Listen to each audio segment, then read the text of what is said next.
Chapter 18. Dominic Savio and John Masiglia. There was a boy at the oratory whose character and career bore a striking similarity to Dominic's. He had come to Turin at the same time. He had come from a little place quite close to Modogno, so that they were practically from the one district. He had the same intentions as Dominic, to embrace the ecclesiastical state, and he was inspired with a like eagerness to advance in the science of the saints. This was John Masiglia. He had been talking one day to his friends about their future hopes, and after their exchange of ideas, Dominic said, "It will not be sufficient for us merely to desire to become priests. There are means to be adopted to acquire the virtues that are suitable to that state." John replied that he was fully aware of it, but that he had confidence that they would have the grace to acquire them if they were chosen to be among the ministers of Jesus Christ. There had been some special sermons and exercises in preparation for the Easter communions, and these two had taken part in them with singular devotion. After their communion, Dominic said to his companion, "I very much desire that we should be true friends, that is, in regard to the affairs of the soul. I propose that from now on we each admonish the other in regard to anything that may be thought useful for our spiritual advancement. If you see anything wrong in my conduct, tell me immediately, that I may correct it. Or if you think of any good I ought to perform, point it out to me." His friend promised to do so. "Though," he said, "there will be no opportunity, and on the condition that you do the same for me, who am in much greater need of such an arrangement." Dominic replied that this was not the time for compliments, but that henceforth they would help each other in the progress of their soul. From that time, Dominic Savio and John Masiglia were intimate friends, and it was a true and perfect friendship, since it was founded upon real charity and nourished by the frequent intercommunion of those pious suggestions and experiences which are prompted only by solid virtue. At the end of the scholastic year, after the examinations, all the boys were allowed to go to their homes for the vacation, but some always preferred to remain at the oratory, both for the advantages of extra study and to continue their exercises of piety, which could scarcely be carried on at home. Savio and Masiglia were among the number, but I knew that both were eagerly expected by their parents to spend the holidays at home, and that a change and rest were necessary after their year's work at their books. I therefore met them both together and said, "Why do you not prefer to go home for a time?" No answer was at first forthcoming. Both began to smile. "What is the meaning of that smile?" I inquired. Then Dominic replied, "We know that our parents would like us to go home, and in one way we are anxious to go. But as long as birds are in their cage, they are safe from the hawk. Once out of it, there is risk of falling into the toils of the enemy of souls." But in spite of their good intentions and their desires to stay, I insisted on their going home for a time. They obeyed, but only stayed away the minimum time that I had appointed. If a detailed description were to be given of this friend, it would be very similar to the one being given of Dominic himself, for they had the same ideals and were led in the same paths of virtue. Masiglia was of far more robust build than Dominic, and his health never gave anxiety. In fact, he was most promising in every way, particularly in regard to his progress in his studies.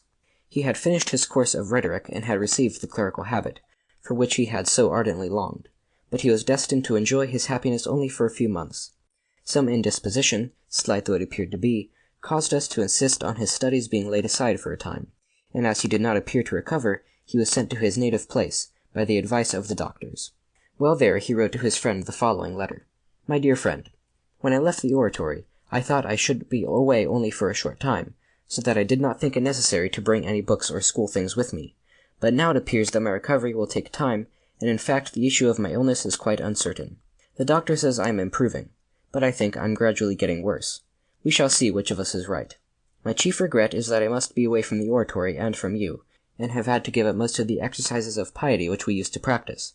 My only consolation is in the recollection of the days when we went together to Holy Communion, and the preparation we used to make for them.